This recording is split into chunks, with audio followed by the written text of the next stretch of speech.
tu m'as aimé, ton sang m'a racheté. Gloire à l'agneau de Dieu, Hosanna.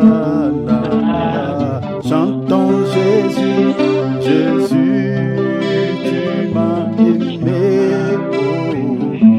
ton sang m'a justifié. Gloire à l'agneau de Dieu, Hosanna. Amen.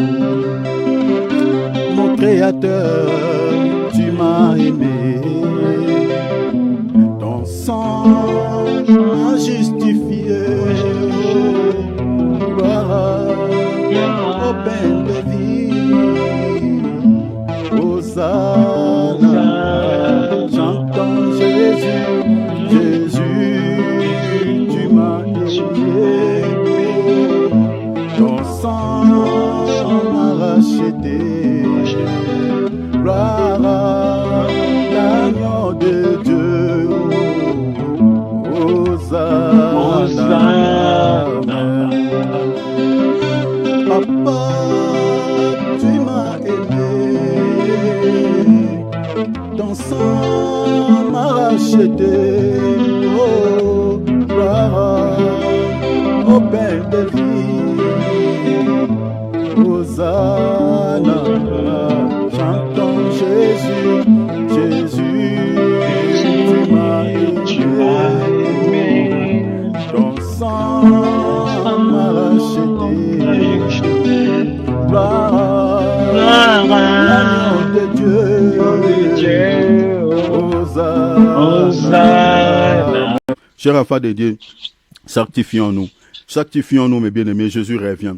Jésus revient, il revient d'une manière ou d'une autre. Mes bien-aimés, de plus en plus, nous sommes en train de voir ce qui se passe à travers le monde. Aujourd'hui, il y a encore une femme d'un grand serviteur de Dieu qui nous a quittés, qui nous a laissés. Chers enfants de Dieu, en voyant toutes ces choses-là, nous devons toujours être prêts, nous devons toujours se préparer. Si l'enlèvement tarde à s'accomplir, mes bien-aimés, Jésus peut revenir aussi par la voie de la mort. Comme notre sœur là, c'est fini, on ne se verra plus. Chers enfants de Dieu, nous devons toujours être prêts. Nous ne sommes pas des éternels. Nous sommes des passagers. La Bible dit nous sommes des voyageurs. Et celui qui connaît la fin du voyage de chacun d'entre nous, c'est seulement le Seigneur. Personne d'entre nous connaît au fait la fin de son voyage sur la terre. Voilà pourquoi nous devons toujours sanctifier nos cœurs et demander pardon pour tous les forfaits. Prions s'il vous plaît au nom de Jésus. Seigneur, à lui, vraiment demande. Cher enfant de Dieu, le temps n'est plus en notre avantage. Je suis en train de sonner le chauffard à chaque moment. Quand le Seigneur me dit sonne, et je sonne. Bien-aimés, nous disons des choses qui sont vraies et des choses qui se concrétisent, mes bien-aimés, sous nos yeux.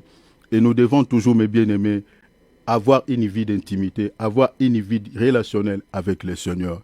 Chacun de nous, depuis le lieu de ta demeure, fais ta chambre, mes bien-aimés, un lieu de culte, un lieu où tu offres les sacrifices d'action de grâce à Jésus.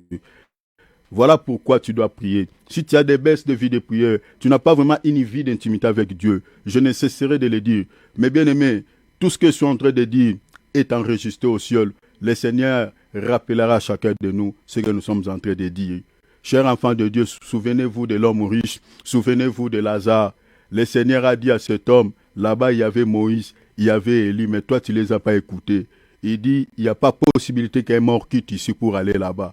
Ils ont Moïse, ils ont les prophètes. Chers enfants de Dieu, Moïse et les prophètes, aujourd'hui c'est l'image de vivant de tous les serviteurs de Dieu qui sont en train d'annoncer la parole de Dieu. Si vous ne les écoutez pas, si vous les méprisez, vous négligez ce qu'ils vous disent, le Seigneur vous rappellera ce jour-là dans l'au-delà, ce que nous sommes en train de vous dire. Alors que cela ne soit pas le cas pour toi, mon frère, que cela ne soit pas le cas pour toi, ma soeur. Écoutez ce que les hommes de Dieu authentiques vous disent par rapport à votre salut. Chers enfants de Dieu, nous devons avoir une vie d'intimité. Nous devons avoir une vie de communion avec Dieu. Ce n'est pas un pasteur qui va traiter ta vie d'intimité entre toi et le Seigneur, mais c'est toi-même. C'est toi-même, mes bien-aimés. Entre tout en contact avec Dieu. Et le temps de prier Dieu. Et le temps de reconnaître la bonté de Dieu dans ta vie. Et le temps, mes bien-aimés, de pouvoir développer une vie d'intimité avec le Seigneur via la méditation de la parole, ainsi que tu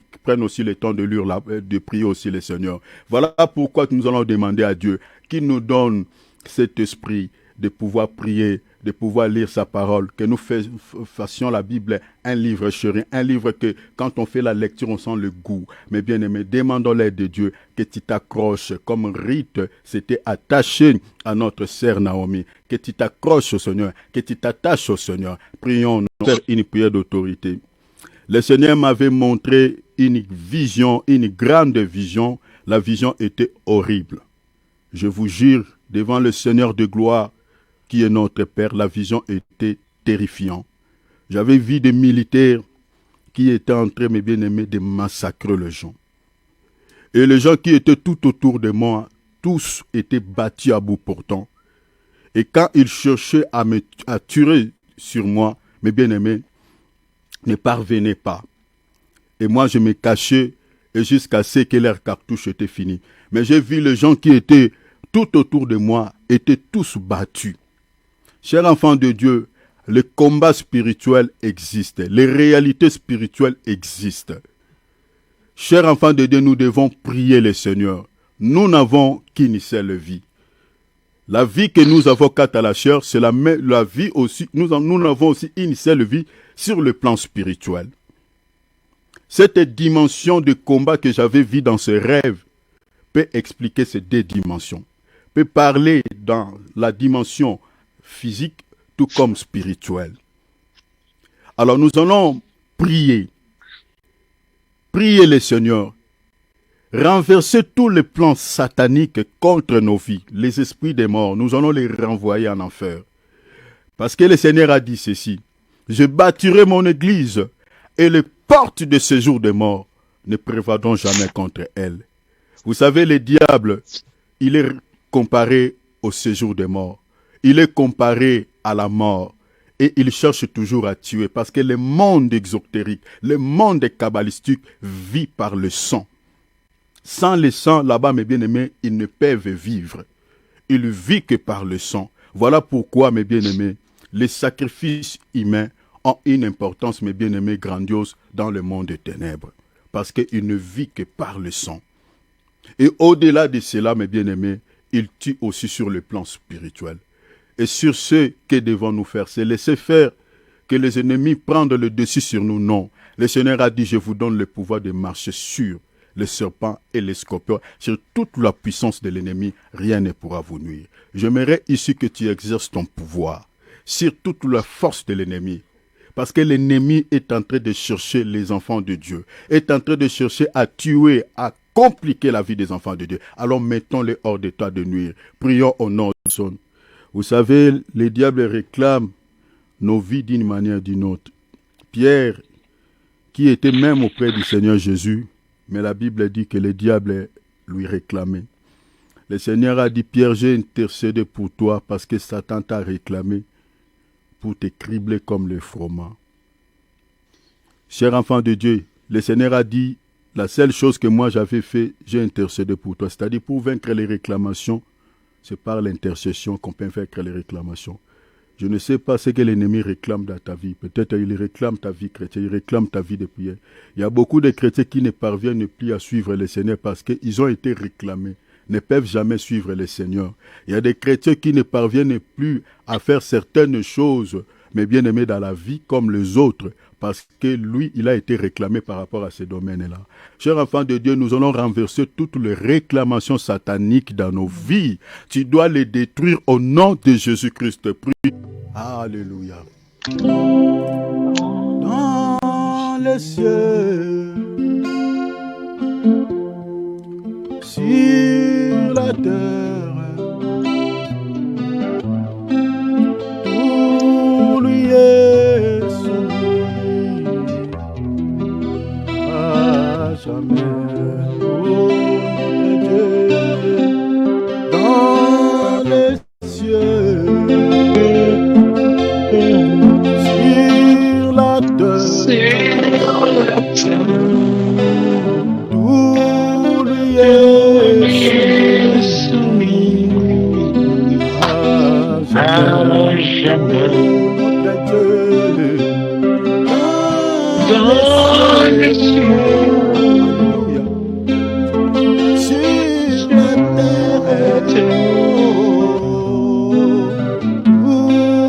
Sur la terre, Jésus, alléluia, que nous avons ainsi prié. Acclamons le Seigneur. Donnons-lui gloire par les acclamations. Ton papa mérite d'être élevé. Ton papa mérite d'être acclamé. Au nom de Jésus-Christ. Gloire à Dieu. Que le nom du Seigneur, notre Seigneur à tous, notre Sauveur, soit béni. Voilà, chers enfants de Dieu, prenons nos Bibles. Seigneur, n'apparaisse ce soir. Rien de ce qui n'est pas de toi doit arriver sur l'étude. Que ce soit des mots qu'il ne faut pas dire ou des choses comme ça. Je te remets notre frère très précieux, Seigneur, sous le sang précieux de Jésus-Christ et toute l'équipe sous le sang de l'agneau. Je vous couvre sous le sang de l'agneau au nom de Jésus-Christ. Amen. Amen. Gloire à Dieu. Gloire à Dieu. Merci, ma sœur Nicole. Vraiment, que le nom du Seigneur soit béni. Prenons nos Bibles, chers enfants de Dieu. Prenons nos calepins. Voilà. Comme vous le savez, nous sommes en train de partager les 5 catégories de faux prophètes que nous retrouvons dans la parole. Nous sommes en train de toucher ces 5 catégories. La première catégorie que nous avions déjà abordée ici, ce sont les magiciens. Là, nous avions dit tantôt que dans l'Église, dans nos assemblées, nous sommes infestés aussi par ces gens. C'est-à-dire, n'ont rien à foutre avec la parole de Dieu, n'ont rien à foutre avec le Seigneur. Donc, ils sont mandatés par les diables. Ce sont les fils biologiques, si je peux m'exprimer ainsi, biologiques de Satan. Donc, des gens vraiment que Satan lui-même, il a collé cette étiquette de prophète et qui sont en train de nous embryer dans le corps de Christ. Donc, première catégorie, d'abord, ce sont les magiciens. J'avais évoqué l'écriture des Actes des Apôtres, chapitre 13, versets 6 à 12. Là, on nous parle d'un certain magicien qui s'appelait Élimas. Donc, il s'appelait aussi Bar Jésus. Donc, ce nom dans la langue araméenne veut dire tout simplement fils de Jésus. Vous voyez déjà les noms peut déjà, c'est déjà une irise, c'est déjà un piège. Donc quand les gens entendent Bar Jésus, les gens de cette époque-là connaissaient la signification de ce nom, c'est-à-dire fils de Jésus. Donc tout ce qu'il faisait dans la magie, on l'attribuait, vous comprenez, on attribuait cela à la puissance de Dieu ou voilà que c'est des miracles authentiques de Dieu. Pourquoi? Parce que son nom déjà pouvait déjà être tout un message aux gens qui suivaient ces faux prophètes-là, Élimas. Alors, il était un proche d'un gouverneur, voilà, et ce gouverneur-là, un jour, il a entendu aussi les apôtres, l'apôtre Paul et Barnabas prêcher l'évangile, et il était soifé de pouvoir écouter ce que les apôtres véhiculaient comme un message, et c'est de là où on avait découvert que ce monsieur était un faux prophète. Donc, c'est pas l'enseignement que les apôtres avaient présenté qui avait remis à question le ministère de ce monsieur, parce que le gouverneur le prenait comme étant un serviteur de Dieu authentique, et par rapport à son nom, par rapport à ce qu'il faisait, par rapport à l'enseignement, à sa doctrine. Mais devant les apôtres, quand les apôtres, ils ont placé les choses à sa place, et c'est à ce moment-là que le monsieur a été, dévoilé devant le gouverneur, et là, il s'opposait maintenant à la vérité. Il cherchait maintenant à pouvoir renverser la foi du gouverneur. Et l'apôtre Paul n'avait pas laissé le temps à ces derniers. Et il a démontré la puissance de Dieu, la puissance authentique. Parce que devant la puissance authentique de Dieu, la puissance de Satan ne marche pas. Rappelez-vous de l'arche de l'Alliance qu'on avait transportée chez les Philistins. On avait placé l'arche de l'Alliance dans le même temple que Dagon. Vous comprenez, les Philistins, ils ont voulu comparer le Dieu créateur avec leur petit Dieu, les Dagon. On a placé Dagon en face de l'arche de l'Alliance qui représentait la présence de Dieu. Et la Bible dit que le matin, quand les Philistins sont venus pour regarder l'arche de l'Alliance dans le temple, regarder leur Dieu, ils ont trouvé que Dagon, tous les deux jambes étaient rompues. Donc, vous comprenez, donc devant la véritable puissance de Dieu, la puissance de Satan ne marche pas. Donc, vous comprenez. Alors, ici, devant la vraie puissance de Dieu, il a cherché par sa ruse à renverser la foi de ces derniers, du gouverneur, et il n'a pas pu, et les apôtres l'ont frappé par la puissance de Dieu, par l'aveuglement. Vous comprenez? Donc, voilà ce qui s'était passé. Alors, j'aurais du mal à répéter tout ce que j'avais dit, mais retenez déjà que cette première dimension, cette première catégorie, nous en avons pleinement dans nos ensembles. Donc, quand la Bible dit quelque chose, c'est que cela existe. C'est ça vraiment ce que vous devez retenir. Quand la Bible parle de quelque chose, c'est que cela existe. Donc nous avons aujourd'hui, nous avons ceux qui sont dans la cabale juive. Comme je vous avais dit, il faut beaucoup prier pour moi, votre frère qui annonce ces messages, parce que je reçois des combats d'une manière ou d'une autre. Donc, il faut beaucoup. Si vous aimez ce que nous sommes en train de faire, priez aussi pour nous. Mais nous n'avons pas la force contre la vérité, nous n'avons que pour la vérité. Donc, il y a pas mal de combats par rapport à l'œuvre que nous sommes en train de faire. Parce que nous, on se base que sur la parole. Et on ne prêche que ce qui est sur la parole. On n'insulte pas personne, on ne parle pas d'un homme, on n'élève pas quelqu'un d'autre, mais on n'élève que Jésus, on n'élève que la parole. Donc, si vous aimez l'œuvre que nous sommes en train de faire, chez vous à la maison, quand vous êtes en train de prier, pensez à nous, s'il vous plaît. Voilà, parce qu'on a besoin de vos prières aussi. Ça nous aidera, ça nous donnera la force de continuer ce travail. Vous voyez aujourd'hui une petite parenthèse que j'ouvre. Donc ici, je suis entré directement, comme je l'ai fait sur ma page Facebook, d'adresser mes condoléances les plus attristées à toute l'Assemblée chrétienne Compassion, de ces serviteurs de Dieu, grand serviteur de Dieu Marcelo Tounas, qui a perdu sa chère épouse. Donc vraiment c'est une mort inopinée, donc qui nous a tous laissé la bouche bée. Donc on se demande des fois pourquoi le Seigneur permet ainsi.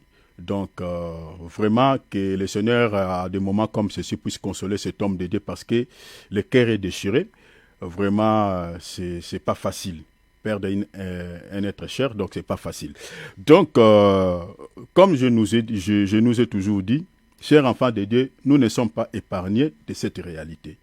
Parce qu'il y a des enfants de Dieu qui pensent que c'est les parents, et c'est les païens plutôt, qui doivent mourir, et non les chrétiens. Il y a certaines personnes qui pensent comme ça, parce qu'on prie, parce que nous sommes dans la présence. Mais bien aimés, nous ne sommes pas épargnés de cette réalité. Oh. Nous ne sommes pas épargnés. Parce que le corps que nous portons, c'est un corps corruptible. C'est un corps qui peut connaître la mort d'une manière ou d'une autre. Donc, au Congo, nous avons perdu, je peux dire, un grand serviteur de Dieu et puis une grande servante de Dieu. Cette sœur-là, parce qu'elle servait aussi Dieu. Donc, si vous voyez même dans les images, dans les stades de Tata Raphaël, où il y avait eu un grand service de Dieu, sous la pluie, cette femme-là, elle était là auprès de son mari. Donc, c'est vraiment triste. C'est triste, même si nous ne partageons pas certaines choses sur le plan doctrinal, mais quand même, c'est quelque chose, moi, je trouve, qui vient de se dérouler dans notre camp. Donc, nous sommes tous attristés par rapport à ces mauvaises nouvelles. Donc, soyons toujours prêts, chers enfants de Dieu, marchons dans la crainte du nom du Seigneur. Il n'y a pas 4 visas, 5 visas qui t'accordera l'accès au ciel. Il n'y a qu'un seul visa qui n'est rien d'autre que la sainteté, la sanctification. Sois sincère avec ton cœur. J'ai toujours dit, n'attendez pas qu'on te donne une parole de connaissance que ma soeur, mon frère, tu vis mal, tu es dans la calomnie, tu es dans les commérages, tu es dans l'impudicité. N'entendez pas ça. Le vrai prophète de ton cœur, de ton âme, c'est ton cœur. C'est ton cœur. Parce que quand tu fais le mal dans ton cœur, tu sais ce que tu fais. Dans ta conscience, il y a quelque chose qui te dit. Parce qu'on peut tromper tout le monde, mais on ne pourra jamais tromper sa conscience. C'est ça ce qui dit la Bible. Donc, le prophète de ta vie, c'est ton cœur, c'est ta conscience. Quand tu fais le mal, Dans ton cœur, tu sais ce que tu fais. Il y a une paix, surtout que nous sommes enfants de Dieu. Tu ne sentiras pas à l'aise, hein? Surtout quand tu tombes dans un péché. Ou quand tu es en train de faire quelque chose qui n'honore pas Dieu. Tu sentiras qu'il y a une culpabilité dans ton esprit. Parce que si tu ne ressens pas ça, il faut se poser la question si tu as le Saint-Esprit ou tu n'as pas. Parce que si tu n'as pas le Saint-Esprit, tu ne seras pas sauvé. Alors si tu as le Saint-Esprit te communiquera la culpabilité ou la tristesse dans le cœur quand tu fais quelque chose qui n'honore pas Dieu. Alors si tu ressens ça, donc il faut éviter de commettre ces péchés et il faut se repentir. Parce que nous attendons l'enlèvement. Mais si l'enlèvement tarde à son accomplissement ou à s'accomplir, le Jésus peut revenir par la voie de la mort, comme je l'ai partagé sur ma page. Peut revenir par la mort. Parce qu'il y a une personne qui nous précède dans l'au-delà, pour lui, Jésus est revenu. Parce qu'il ne se réveillera plus physiquement, il ne se réveillera que le jour de l'enlèvement. C'est à ce moment-là, lui, s'il meurt aussi en Christ, et s'il ne meurt pas en Christ, ou il meurt dans le péché, c'est encore compliqué. On ne le souhaite pour personne. C'est pour cela que nous sommes en train de parler comme Élie et, et les prophètes, comme on avait dit à l'homme riche dans l'au-delà. Parce qu'il voulait que, qu'on puisse envoyer un mort pour attester ces réalités, ce qui s'est passé là-bas, à sa famille qui était sur la terre. Le père Abraham lui dit, il dit, ce n'est pas possible. Ici, quand tu entres, il n'y a pas la sortie, il n'y a que la porte d'entrée. Aucun mort ne peut sortir ici pour aller là-bas. C'est pour cela, ici, j'aimerais même dire à tous ceux qui rêvent, qui font des rêves de gens qui sont morts, de personnes qui sont mortes, ce n'est pas bon aussi, quelque part, ce n'est pas bon. Donc, il faut vraiment que vous puissiez parler ça aux hommes de Dieu, qu'on puisse prier pour vous, parce que vous avez aussi l'esprit des morts. Parce que si vous rêvez tout le temps les gens qui sont morts, ce n'est pas bon. Donc, vous avez un esprit des morts. Donc, vous voyez, ici, on dit, là-bas, il y a Élie, il y a les prophètes qui les écoutent. S'ils ne les écoutent pas, ils vont te rejoindre là-bas. Donc, Élie et les prophètes, aujourd'hui, c'est les ministres de Dieu qui vous annoncent la vérité. Surtout ceux qui vous prêchent un message qui ne touche que l'âme, qui ne cible que l'âme, qui ne vous caresse pas au sens du poil.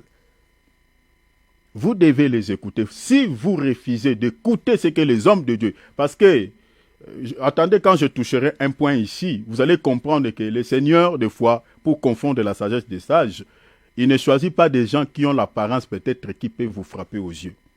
Les vrais ministres de Dieu souvent sont comme ça. Ce sont des gens de rien, des gens de néant. Parce que la Bible dit, il a pris des choses viles, des choses faibles pour confondre les forts.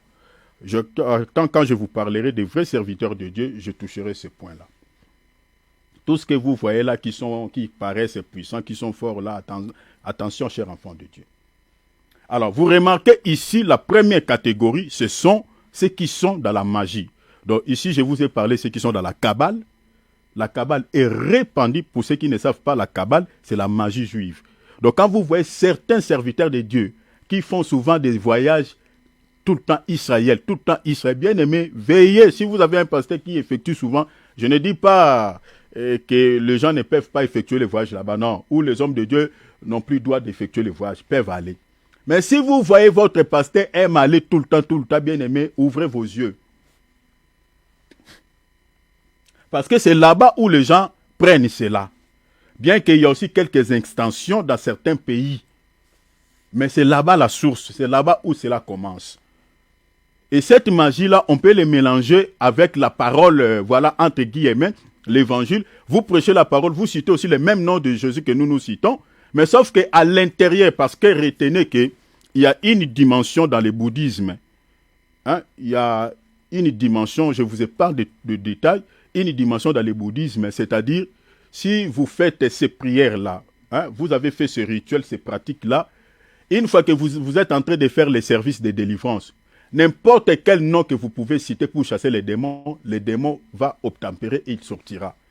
C'est-à-dire, je peux chasser les démons, je dis, au nom de Thierry, sort. Puisque j'avais déjà respecté les principes, c'est quelque chose qui se trouve dans le bouddhisme.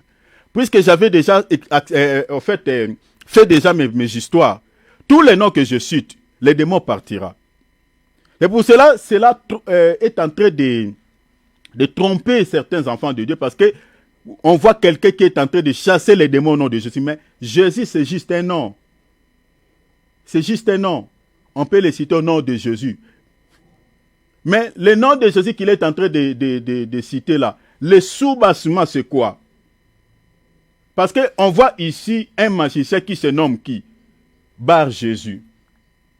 Mais il est dans le cas de Satan. Il n'a pas peur de porter cette identité. Donc quand vous voyez toutes ces personnes-là qui portent le nom de Jésus et qui citent le nom de Jésus plutôt dans les prières, bien aimés, ne vous fiez pas à ça. Je suis désolé parce que Babette n'est pas là. Je pouvais encore répondre à la question qu'elle m'avait posée. Parce qu'on lui a parlé d'un serviteur de Dieu que j'étais le nom, qui réalise tellement de miracles. Et il y a une sœur qui se connectait aussi avec nous ici, que j'étais encore son nom, qui ne se connecte plus, je ne sais plus pourquoi. Voilà, chacun libre. Et qui suit, c'est elle qui va envoyer des vidéos à la sœur, qui intéresse à la sœur de pouvoir suivre ce serviteur-là. Alors, notre sœur m'a envoyé des audios pour me dire, comment tu penses par rapport à ce que la sœur dit, parce qu'elle me dit qu'elle suivait aussi tes enseignements. Mais regarde ce qu'elle me dit par rapport à ses serviteurs. Voilà, c'est un homme de Dieu puissant, elle réalise tant de miracles, des produits, nanani, nanana. Elle a dit, j'ai des audios ici. Tout ce que moi j'ai dit à la sœur, et je le dis aussi pour chacun de nous. On ne reconnaît pas un vrai serviteur de Dieu parce qu'il réalise le miracle au nom de Jésus-Christ. Parce que quand je parlerai de la riche, je toucherai cela. Et de la séduction. Parce que les miracles, les signes et les prodiges, même les dons de révélation, c'est aussi un appât que l'ennemi utilise pour pouvoir séduire, prendre par la riche les enfants de Dieu. Je vous donnerai des appuis bibliques, vous les verrez noir sur blanc dans la Bible. On ne reconnaît pas un homme de Dieu parce qu'il ressuscite les morts, parce qu'il fait marcher les paralytiques, parce qu'il il ouvre les yeux des aveugles, parce qu'il guérit les malades. Non. On reconnaît un serviteur de Dieu authentique par l'enseignement. Si l'enseignement qu'il vous donne, c'est un enseignement qui cible l'âme, qui touche vos âmes, là vous pouvez dire que cet homme de Dieu, c'est vraiment un serviteur de Dieu authentique. Parce qu'il ne s'intéresse pas aux choses de la terre. Ça, c'est le premier signe. Et cet évangile, l'évangile qui touche l'âme, ne peut être que l'évangile de la croix. C'est ça ce que Jésus a dit aux Juifs. Il dit, si vous voulez avoir la vie, mangez ma chair et buvez mon sang. C'est-à-dire, Jésus parlait de la parole qui peut sauver. Parce qu'il a dit, les paroles que je vous ai dites sont esprit et vie. La parole de Dieu, c'est ça la chair de Jésus. La parole faite chair. Jean chapitre 1, verset 14. C'est-à-dire, c'est la mort et la résurrection de Jésus-Christ qui nous a donné la vie. Vous voyez cela? Donc, un serviteur de Dieu qui vous prêche un tel évangile, l'évangile de la croix, qui vous parle de l'enlèvement, qui vous parle sur l'eschatologie, c'est-à-dire les événements du temps de la fin, qui vous parle, par exemple, de la repentance, ça, c'est un vrai serviteur de Dieu. C'est-à-dire, son enseignement tourne tout autour de l'âme. Ça cible souvent l'esprit. Je ne dis pas qu'un serviteur de Dieu authentique ne peut pas prêcher dans la doctrine. Parce que quand on prêche dans la doctrine, on peut parler aussi sur des choses matérielles. On peut parler du travail, on peut parler du mariage. Souvent, si je parle en termes de pourcentage, peut-être 20% on donne dans la doctrine ou 30% dans la doctrine. Mais au fait, les 70%, c'est pour l'enseignement qui ne touche que l'âme. Parce que Jésus est mort à la croix pour sauver des âmes, pour sauver des vies. Jésus n'était pas mort pour racheter nos chairs. C'est ça Jean chapitre 3, verset 16. Donc c'est comme ça que vous pouvez reconnaître un serviteur de Dieu authentique par l'enseignement, et non par les signes, et non par les miracles, et non par les prophéties. Parce que le miracle, le don de révélation peuvent être contrefaits. Le diable peut les reproduire. Nous avons Actes 16 et 16, nous avons Deutéronome 13, 1. Vous voyez cela? Donc, le diable peut les reproduire. Vous lisez encore Apocalypse 13, le diable peut reproduire toutes ces choses.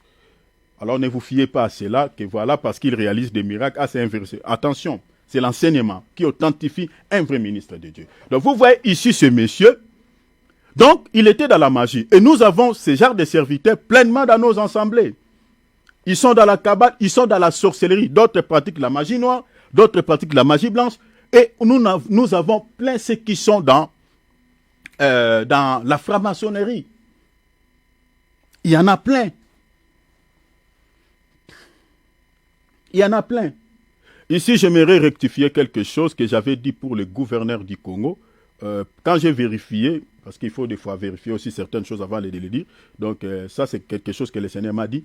Quelque chose, je rectifie entre parenthèses, pour le gouverneur du Congo, donc qu'il est dans la franc-maçonnerie. Non, ce n'est pas ça. Ce n'est pas ça. Parce que quand j'ai vérifié cet organisme, parce qu'on les appelle les lions, hein, les lions, en fait, c'est une organisation qui n'a rien à voir avec, parce que j'ai vérifié vraiment, rien à voir avec la franc-maçonnerie. En fait, ce sont des gens qui font de bonnes actions, juste qui aident. Donc, je rectifie cela, tout ça, parce que ce n'était pas bon pour dire. Donc, je le rectifie en direct, comme je l'avais dit aussi en direct. Alors, c'était une parenthèse que j'ouvre et que je ferme. Alors, donc, retenez que nous avons pleinement ces gens-là. Moi, dans l'église où je commençais à servir le Seigneur, c'était une église protestante. Ceux qui connaissent à l'époque, c'était KDC, 37e communauté. Le berger de cette église, je parle de l'église où je commençais à servir Dieu. C'était un sorcier. Un sorcier. Il était dans la magie noire. Je vous ai parlé des détails, ce qu'il a fait dans cette église. Là où j'étais parti, dans la communauté où je suis sorti, c'est-à-dire Jésus revient bientôt, c'est ça la communauté. Nous avons encore là-bas eu un souci avec un serviteur de Dieu dans notre communauté qui était aussi dans la magie noire. Donc lui, après avoir les détecté, il a avoué. On avait même allé faire son service de délivrance, mais bien aimé, c'était loin, vers ceux qui connaissent Kinko, vous comprenez. Donc on a quitté la ville, nous sommes allés au banlieue pour aller faire son service de délivrance là-bas, et on avait fait de sorte que cela ne puisse pas être connu de l'Assemblée. Et pendant ce temps, on faisait son service de délivrance, on avait placé quelqu'un d'autre pour nourrir les enfants de Dieu. Et au moment où je suis en train de vous parler, mes bien-aimés, il y en a plein. Je vous avais donné quelques signes, comme je vous avais promis, que je vous donnerai quelques signes. Quand vous voyez les serviteurs de Dieu qui utilisent des talites, les talites là que vous voyez, bleu, blanc là, les écharpes là, la majorité, ce sont ces gens-là. Ceux que vous voyez, ceux qui entrent dans les cultes, mes bien-aimés, qui ont des tenues un peu spéciales. Ils s'habillent des fois comme des prêtres, voilà, des toges un peu noires, tout ça, qui portent des chaînettes avec des grosses crucifixes ici. Ce sont ces gens-là. Qui ont des épées, qui entrent soi-disant combat spirituel. Les épées là, mes bien-aimés, c'est ça ce qu'on utilise souvent dans la franc-maçon avec des compas, tout ça, ce genre de choses. Si vous regardez leur logo, vous verrez des épées avec les compas, tout ça. Ce sont ces gens-là. Vous comprenez? Donc, ils sont pleins.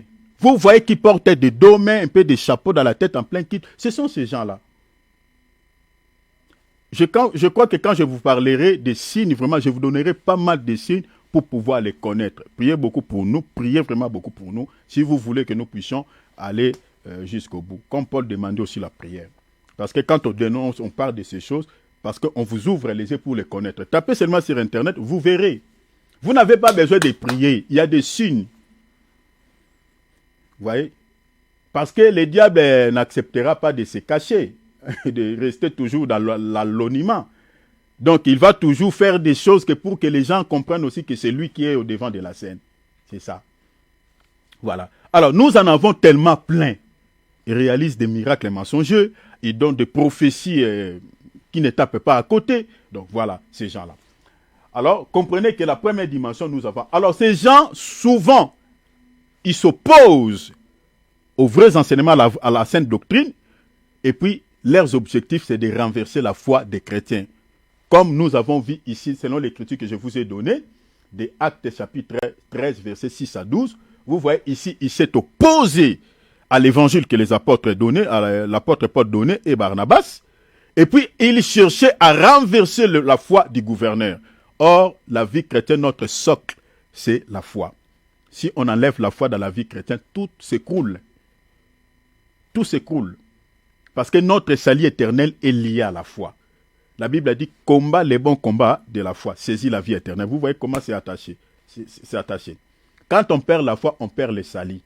Vous voyez? Alors, leurs objectifs, c'est de renverser la foi. Donc, vous comprenez que ces gens sont comparés aux loups parce qu'ils tuent la vie des gens. ils ne communiquent pas la vie. Ils renversent la foi. Et comment ils renversent la foi? Par leurs enseignements, par leurs fausses doctrines. Les enseignements qu'ils donnent, mes bien-aimés, prennent place tellement dans le cœur des gens et du coup ne communiquent pas la foi, mais ça sème une sorte de l'incrédulité, ça ferme les gens. Regardez tous ceux qui sont dans les fausses doctrines, mes bien-aimés. C'est difficile pour pouvoir ramener ces gens-là dans la vérité si le Seigneur n'intervient pas. C'est difficile. Ceux qui prient dans les églises de faux prophètes, mes bien-aimés, si le Seigneur n'intervient pas, vous ne pouvez pas les ramener sur le droit chemin. Tu peux enseigner matin, midi, soir. Il ne t'écoutera pas. Il peut écouter avec l'oreille physique, mais l'oreille spirituelle est déjà bouchée par les fausses doctrines, par les faux enseignements. Donc, c'est ça ce qu'il faisait ici. Il détruisait la foi de cet homme, il renversait la foi du gouverneur par un faux enseignement. Donc, c'est ça ce que vous pouvez comprendre. Alors, je passe rapidement. Donc, dans Acte 8, chapitre 9, verset 10 à 11, on nous présente encore un autre qui exerçait la magie, qui s'appelait Simon. On attribuait même ces démonstrations, ces spectacles à la puissance de Dieu. Vous voyez? Donc, si vous n'avez pas le discernement des esprits, vous n'avez jamais été enseigné par la bonne parole, mes bien-aimés, vous ne saurez pas, vous n'aurez pas, mes bien-aimés, d'idée de comprendre que celui qui est en train de réaliser tous ces miracles-là, c'est un faux prophète. Vous ne saurez pas. Vous ne saurez pas. Il faut que le Seigneur lui-même puisse vous aider pour comprendre que celui-ci, il faut être aussi enseigné. Voilà. Donc, je passe directement. Donc, même dans Matthieu 12, 24, vous allez trouver que on attribuait même la puissance de Jésus à Belzéboul parce qu'il y a des gens qui chassaient les démons aussi par Belzéboul. Donc, Belzéboul, c'est-à-dire Balzéboul. Donc, c'est-à-dire c'est Satan en fait, le prince des démons. C'est Satan. Alors, deuxième catégorie. Le faux prophète, ici, deuxième catégorie, nous avons les arnaqueurs ou les pillards du temple, notez dans vos calepins. Deuxième catégorie de faux prophètes, nous avons les... Je rigole un peu, hein, parce que ici, je vois déjà même le visage de ces gens-là. Je vois même le visage de ces gens-là, les arnaqueurs, les voleurs, les pillards du temple. Lisons une écriture. Ah, que le Seigneur nous sauve. Ça me fait mal au cœur. Lisons Jean 10, 10. La Bible dit, les voleurs ne viennent que pour dérober, égorger et détruire. Mais moi, il dit, moi plutôt, je suis venu afin que les brebis aient la vie et qu'elles soient dans l'abondance. Vous voyez, les voleurs dont on fait mention ici, nous avons déjà la connaissance de ces voleurs, non? Ce n'est pas si une autre personne, si ce n'est qui? Les diables dont on parle. Donc Jésus ici dit, moi, je suis venu. Donc l'autre là qui est voleur, Jésus parle de Satan. Mais si vous remontez dans le verset premier, on parle aussi des brigands, c'est-à-dire qui sont des faux prophètes. Donc, on les met dans un même sac, que ce soit Satan et ses prophètes. Mais retenez qu'on dit, il vient pour faire quoi? Dérober. La spécialité, parmi les spécialités de Satan, c'est aussi les vols. Ça fait partie de ses spécialités. Les vols, il dérobe. Mais il faut comprendre que Satan vole comment? Il vole comment? Retenez que quand Satan vole, Satan utilise des méthodes distinctes pour voler. Retenez cela, vous pouvez écrire tout ce que je suis en train de vous dire. J'ai dit que Satan utilise des méthodes distinctes pour voler. On peut parler de plusieurs méthodes, mais moi, ici, j'ai retiré des méthodes. Il dérobe tant sur le plan physique que spirituel. Ce sont ces deux méthodes que Satan utilise pour pouvoir dérober. Physique, utilise la méthode physique, utilise aussi la méthode spirituelle. Mais maintenant, physique, il vole comment? Lisons une écriture. Job chapitre 1, verset 12 à 14. On va aller jusqu'au verset 15. L'Éternel dit à Satan, ici, l'Éternel parle à Satan, voici tout ce qui lui appartient, je te les livre, seulement ne porte pas la main sur lui. Donc le Seigneur va livrer quoi? Il dit, voici, il livre tout à Satan, c'est-à-dire tous les biens de Job, toute la richesse de Job. Est-ce que vous voyez cela? le Seigneur va livrer ça à qui? À Satan. Il dit, voici tout ce qui lui appartient, je te le livre. Vous savez que Job était un homme riche. Et le Seigneur va prendre toutes ses richesses, va livrer ça entre les mains de qui? De Satan. Le Seigneur lui interdit, lui met en garde. Il dit seulement ne porte pas la main sur lui. Et Satan se retira devant la face de l'Éternel parce qu'on lui a déjà donné l'accès. Bien aimé, tout combat spirituel dans nos vies ne sont pas forcément parce qu'on a ouvert des portes à Satan. N'attribue pas tout à Satan, il y a aussi des épreuves. Les épreuves et les attaques démoniaques ont la même couleur, retenons ça.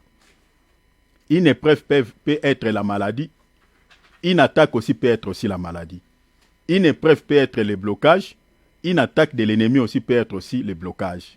Mais sauf que il faut que tu rentres à toi-même, parce que les gens ne sauront pas, parce que le monde des fois nous colle des choses peut-être que nous n'avons pas. Parce que les gens, quand ils voient quelqu'un dans la pauvreté ou dans une situation de misère, peuvent directement attribuer sa misère à l'ennemi. Peut-être ça peut être une école de Dieu ou peut-être une épreuve de la part du Seigneur, comme ce qui était arrivé dans la vie de Job. Mais retenez que ce soit l'attaque de l'ennemi, que ce soit une épreuve, le Seigneur utilise toujours la main gauche, c'est-à-dire la main de Satan. Retenons ça. Voilà, c'est ça. Donc je vous épargne des détails, mais restons dans l'essentiel. Il dit, et Satan se retira devant l'Éternel. Maintenant, le verset 14, je saute.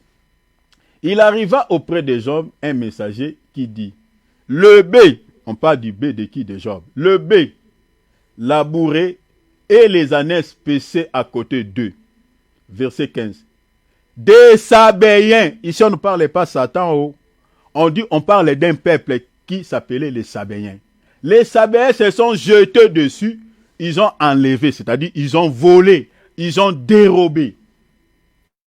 Et ont passé les serviteurs au fil de l'épée. Et je me suis échappé moi seul pour t'en apporter la nouvelle.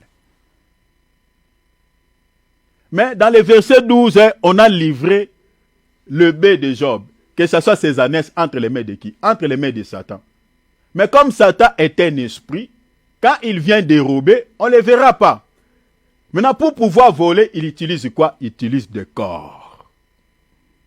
Voilà pourquoi même dans nos prières, si on vous vole tout le temps, on vous vole tout le temps, cher enfant de Dieu, il faut prier aussi Dieu. Il faut aussi prier Dieu. Parce que l'esprit là, qui est en train d'entrer, qui entre dans le corps de ces gens-là pour te voler, ça ne peut être que l'esprit de Satan. Parce que parmi les spécialités de Satan, c'est aussi le vol. Le diable peut entrer dans le corps de quelqu'un pour pouvoir te voler. Parce que quand on te vole, on t'enlève la paix. Parce que l'objectif de Satan ici, c'était quoi? Que Job puisse renier sa foi. Que Job puisse retirer sa confiance envers Dieu. Et le diable le fait aussi dans nos vies. On peut t'avoler quelque chose de précieux. Le diable peut entrer dans le corps de quelqu'un. Venir te voler peut-être ton bijou, ton argent, juste pour t'enlever la paix, pour que tu dises, Seigneur, pourquoi tu as permis ainsi? Pourquoi seulement moi, Seigneur? Pourquoi? Pour que tu retires ta confiance envers Dieu. Parce que le même diable viendra pour t'oppresser, pour t'attaquer par l'obsession, par les pensées, des images, te dire que voilà, si Dieu était avec toi, pourquoi toutes ces choses arrivent-ils dans ta vie? Arrivent dans ta vie. Lui, il viendra encore. Donc, voyez ici, donc vous comprenez que les Sabéens ici, quant à la chair comme ça, sont des innocents. Donc, l'esprit là qui animait ces Sabéens, l'esprit là qui était entré dans la tête des Sabéens, venir arracher le bé et les ânesses de Job, voler, dérober ses biens, c'était Satan lui-même, mais dans des corps. Voilà pourquoi dans les combats spirituels, chers enfants de Dieu, quand vous voyez quelqu'un te déteste, quand vous voyez quelqu'un te calomnie, quand vous voyez quelqu'un est en train de chercher ta perte, chers enfants de Dieu, ne combat pas la chair. Combat l'esprit là qui anime ce corps. Je ne sais pas si vous me saisissez, chers enfants de Dieu. C'est pour cela, là, dans l'épître aux Éphésiens, chapitre 6, l'apôtre Paul nous donne tout un enseignement sur le combat spirituel. Il dit, nous ne combattons, nous ne combattons pas contre la chair et le sang, mais contre les esprits méchants, les principautés, les dominations, les esprits méchants qui sont dans les lieux célestes. C'est-à-dire, notre combat, ce n'est pas contre la personne physique qui te combat ou qui t'insulte, qui s'attaque à toi, vous comprenez? Mais contre l'esprit d'insulte, contre l'esprit de la calomnie, contre l'esprit qui se cache derrière le corps. Vous voyez ici comment le diable s'est caché derrière les hommes, les humains, pour dérober. Si vous avez des pertes des objets, la perte d'argent, la disparition d'argent, la disparition des objets dans votre maison, bien aimé, il faut prier. Il faut prier, chasser cet esprit, parce que le diable qui fait ça. Parce que parmi sa spécialité, le vol aussi est dedans. Mais, cela ne se limite pas seulement à ce niveau. Retenez qu'il vole aussi sur les plans spirituels. Vous souffrez parce que je suis en train de vous amener pour parler comment les faux prophètes dérobent. C'est pour cela que j'ai commencé là. Nous sommes maintenant dans le verset, dans Luc chapitre 8. Ici, vous verrez maintenant que le diable dérobe aussi sur le plan spirituel. Donc, comme je vous ai dit, il dérobe sur le plan physique, il dérobe sur le plan spirituel également. Donc, quand vous voyez les Sabins, ils ont enlevé. La Bible utilise le mot enlevé, c'est-à-dire ils ont dérobé les baies et les ânesses de Job. Vous allez voir que le même verbe qu'on utilise là-bas, enlever, c'est le même verbe qu'on utilise aussi ici dans Luc chapitre 8. Je suis dans les versets 5, et puis on va sauter, on lira 11 et 12. La Bible a dit, un semeur sortit pour s'aimer sa sémence. Comme il s'aimait une partie de la sémence, tomba le long du chemin. Elle fit fouler aux pieds, retenez, fouler aux pieds. Et puis on parle de quoi? Et les oiseaux du ciel la mangèrent. Retenez, fouler aux pieds, et les oiseaux du ciel parlent une seule chose. Maintenant, la Bible dit dans le verset 11, voici ce que signifie cette parabole. Je saute, hein? J'ai pris seulement l'essentiel. La sémence, c'est la parole de Dieu. Vous voyez? C'est la parole de Dieu. Verset 12. Ceux qui sont le long du chemin, ce sont ceux qui entendent, moi et toi. Ceux qui entendent quoi? Ceux qui entendent, c'est-à-dire la parole. Et le Seigneur dit ceux qui entendent, c'est-à-dire ceux qui entendent la parole. Mais la Bible dit, puis le diable vient. Donc, c'est-à-dire, les gens qui ont foulé aux pieds et les oiseaux du ciel, ici, le Seigneur interprète cela comme étant lui-même Satan. Le diable vient et fait quoi? Enlève. Vous voyez, le même verbe qu'on a utilisé chez les Chabéens, quand ils ont enlevé les baies et les ânesses de Job, le même verbe qu'on utilise ici, on dit le diable vient, il enlève, c'est-à-dire il dérobe de leur cœur la parole de peur qu'ils ne croient et soient sauvés. Vous voyez? Si vous voyez aujourd'hui, il y a certaines personnes, après avoir prêché la parole comme je prêche là, à la fin, vous lui posez la question, tu dis, qu'est-ce que l'évangéliste Thierry a prêché? Vous voyez, la personne commence à gratter la tête, il ne sait pas ce qu'on a dit pendant tout ce temps qu'on a passé ici, mais bien aimé, comprenez que celui-ci, quand il entend la parole, quand il écoute la parole, le diable est toujours si proche de lui pour pouvoir enlever cette sémence de son cœur. Mais bien aimé, vous voyez, aujourd'hui, nous avons des chrétiens souffrant un peu avec le langage, qui sont des dingues spirituels, c'est-à-dire qui ont fait du temps et du temps dans nos assemblées, mais qui ne grandissent pas, qui n'ont aucune connaissance des Écritures, qui ont fait 10 ans, 20 ans, 15 ans dans le Seigneur, mais incapables, mes bien-aimés, de défendre cet évangile, incapables, mes bien-aimés, de faire l'évangélisation, incapables d'annoncer la parole, mes bien-aimés. Ce n'est pas parce qu'ils ne veulent pas, mes bien-aimés, servir le Dieu, ou ils ne veulent pas, mes bien-aimés, avoir la connaissance de la parole. Ce sont des chrétiens, mes bien-aimés, qui sont comparés à cette parabole. C'est-à-dire, quand ils entendent la parole, l'ennemi est toujours si proche, il enlève cette parole. Et un chrétien qui ne garde pas la parole ne peut jamais être sauvé. C'est ça ce qu'il dit le texte. La Bible dit, le diable enlève de leur cœur la parole, de peur qu'ils ne croient et soient sauvés. Vous comprenez que c'est la parole qui nous sauve. Et quand on ne garde pas la parole, mes bien-aimés, on n'a pas les salis. Et c'est ça l'œuvre de l'ennemi. Et le diable enlève la parole par plusieurs méthodes que je vous épargne des détails ici. Plusieurs stratagèmes. Il peut s'aimer l'incrédulité, les doutes, tout ça, beaucoup de questions. Est-ce que ce qu'il dit là, c'est vrai? Tout ça, beaucoup de choses. C'est-à-dire, la personne écoute la parole, mais avec beaucoup de pensées dans la tête. Tout ça, c'est le diable. Parce qu'il ne veut pas que cette parole-là prenne place dans le cœur de cette personne. Parce que si cela prend place, la personne sera sauvée. Alors, vous avez compris que le diable utilise des dimensions ou des méthodes pour pouvoir dérober, mes bien-aimés, quelque chose dans la vie d'un chrétien. Mais mes bien-aimés, ces ministres aussi adoptaient les mêmes méthodes pour exploiter les enfants de Dieu en demandant des offrandes de manière non conforme à l'enseignement à l'enseignement biblique. C'est la même méthode aussi que ces ministres aussi procèdent. Aujourd'hui, beaucoup des enfants de Dieu, je vous avais parlé ici d'un faux prophète qui avait humilié une femme en plein culte.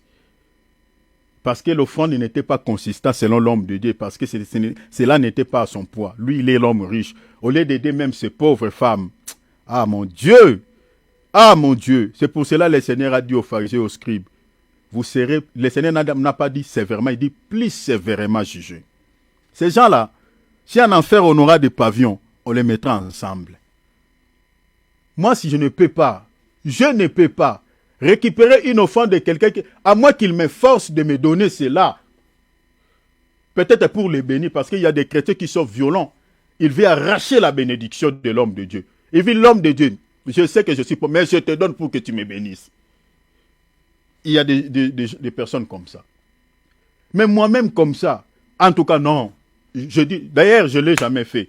J'ai servi le Seigneur plusieurs années, mais je ne l'ai jamais fait. Moi, on m'a donné librement comme ça. Mais c'est-à-dire manipuler la parole de Dieu pour arnaquer les enfants de Dieu, mais je ne sais pas. Et ça, c'est l'œuvre des faux prophètes. Ils dérobent les enfants de Dieu, mes bien-aimés, de manière systématique. Retenez ce que je suis en train de vous dire. De manière systématique. Ça, c'est une deuxième catégorie de faux prophètes que nous avons. Je vais vous les démontrer, mes bien-aimés. Vous les verrez, mes bien-aimés. Si vous vérifiez ce que je suis en train de vous dire, vous les verrez dans la plupart des assemblées de ces gens-là. C'est ça ce qui se font. Il y a des offrandes qui ne se justifient pas. Dans les Écritures, l'exploitation sur l'exploitation, ils exploitent les pauvres. C'est-à-dire, quand vous venez à l'église avec un sou, avec de l'argent, et que tu as dans ta tête de retourner avec quelque chose, mes bien-aimés, ça restera là-bas. Parce qu'ils ont des techniques, ils ont, mes bien-aimés, des manières de pouvoir manipuler les enfants de Dieu pour pouvoir retirer même les petits, même le peu que tu as dans ta poche. Des offrandes qui ne se justifient pas dans les Écritures. Lisons d'abord une Écriture, regardez. Parce que ce que je vous dis, je le soutiens par la parole de Dieu, parce que peut-être parce qu'il y a certaines personnes, quand ils écoutent la parole, ils disent que voilà, ils critiquent les autres, et lui-même, est-ce qu'il est épargné? Voilà. Moi, ici, je crois que vous êtes là, je n'ai jamais demandé les offrandes. Je ne demande même pas. Et j'en ai même pas besoin. J'aimerais mourir même dans ma pauvreté. Je n'ai pas besoin. Regardez, Tite, chapitre 1er, versets 10 à 12. Je suis dans la traduction Parole de vie. Il y en a, ça c'est l'apôtre Paul qui parlait, parce que ces gens-là, l'esprit là que nous sommes en train de parler là, de dénoncer là, ça remonte depuis la nuit des temps. Ici, l'apôtre Paul est en train de mettre en garde Tite, parce qu'il avait laissé ce dernier à Crète pour pouvoir établir les anciens dans chaque église. Maintenant, ici, il y avait quelques soucis par rapport à ces gens, aux arnaqueurs, aux gens qui sont habités par l'esprit du Pite, l'esprit de Satan, pour pouvoir dérober les enfants de Dieu. Maintenant, l'apôtre Paul est en train de dire, il y en a, en effet, surtout parmi les circoncis, beaucoup de gens rebelles. Les gens dont il parle ici rebelles, c'est-à-dire des faux prophètes. Il dit des vains discoureurs, des séducteurs. L'apôtre Jean, dans l'épître aux gens là-bas, les séducteurs, lui là-bas, il a parlé de faux prophètes. Regarde dans le verset 11, il dit, il faut leur fermer la bouche. Vous voyez, hein? Donc il faut réfuter les contradicteurs. Quand vous voyez un faux prophète en face de vous qui vient avec un faux enseignement, surtout si vous êtes en face des enfants de Dieu, mes bien-aimés, ne lui laisse pas le temps. Parce qu'il faut sauver des vies, sauver ces âmes-là. Il faut fermer la bouche. En effet, il dit, il bouleverse des familles. Il bouleverse des familles entières. L'apôtre Paul, je pense, quand il parlait comme ça, il plairait. Il bouleverse des familles entières. Vous voyez que les faux prophètes n'amènent pas la paix dans des familles, mais ils bouleversent la famille, ils troublent les gens. La Bible dit quoi? L'apôtre Paul dit, ils enseignent ce qu'il ne faut pas. Vous comprenez que les rebelles dont il parlait, ce sont des enseignants, c'est-à-dire des docteurs de la parole, des prophètes. Vous voyez, il dit des vains discoureurs, des séducteurs. Donc il parlait des serviteurs de Dieu, mais entre guillemets, des faux prophètes. Il dit, ils enseignent ce qu'il ne faut pas. Mais l'apôtre Paul dit quoi? Pour gagner de l'argent de façon malhonnête. Gagner de l'argent. J'ai aimé cette traduction. Dans votre traduction, on dit des gains. C'est la même chose. Mais ici, j'ai aimé cette précision. Gagner de l'argent de façon malhonnête. Dans le verset 12, il dit, les d'entre eux, leurs propres prophètes, vous voyez, c'était des prophètes, a dit, crée-toi toujours menteur, méchante bête, paresseux, qui ne pense qu'à leur ventre. Or, vous savez que ceux qui pensent à leur ventre, Philippiens chapitre 3, verset 18 à 20, ce sont les ennemis de la croix de Christ. Donc, vous comprenez que les enseignements qu'il donnait ici n'avaient rien à voir avec la prédication de la croix. Est-ce que vous avez vu ça? La prédication de la croix, 1 Corinthiens chapitre 1, verset 18. Mettez ça en relation avec Philippiens chapitre 3, verset 18 à 20. Donc, ces gens ici, la Bible a dit, ne pensaient qu'à leur ventre. C'est-à-dire, c'était des ennemis de la croix de Christ. Leur objectif, quand ils prêchaient la parole, c'est de rançonner de l'argent dans des poches des chrétiens. C'est ça ce qui était leur motivation. Attendez, quand je parlerai de fausses doctrines, je parlerai de la dîme. Suivez ces enseignements, parce qu'on n'a pas encore touché des grandes lignes. On parlera des offrandes, parce qu'il faut donner à l'église, on donne pour soutenir l'œuvre de Dieu.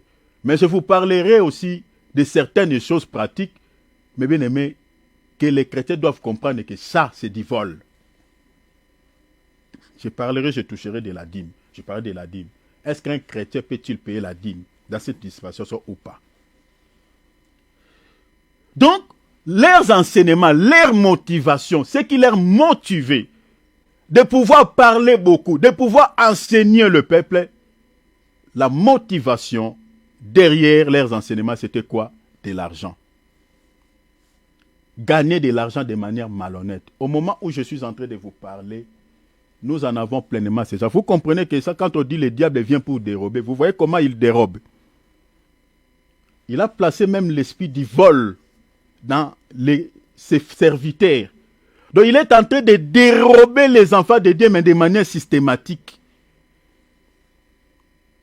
Je vous donne des exemples. Quand vous êtes entré dans une église où vous trouvez que les services de délivrance est payant, la prière que l'homme de Dieu veut faire pour vous, je vous parle de choses vraies. Moi-même, j'ai vécu de ces choses-là.